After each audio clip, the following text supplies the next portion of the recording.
Hi everybody, my name is Andrew Pena from Genesis South Bay, and today we're going to be discovering how to control the ambient lighting on this car over here. Ambient lighting is a feature that you can see throughout the entire vehicle, including inside the crystal shifter, underneath the center console, and on the seamless line that runs throughout the entire interior. To access the ambient lighting in this vehicle, you'll switch from your home page and go all the way over to the settings.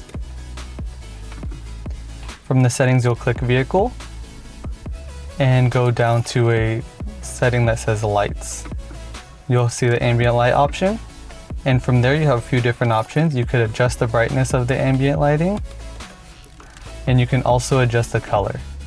You have a set amount of colors of presets, and you also can set a custom color as well.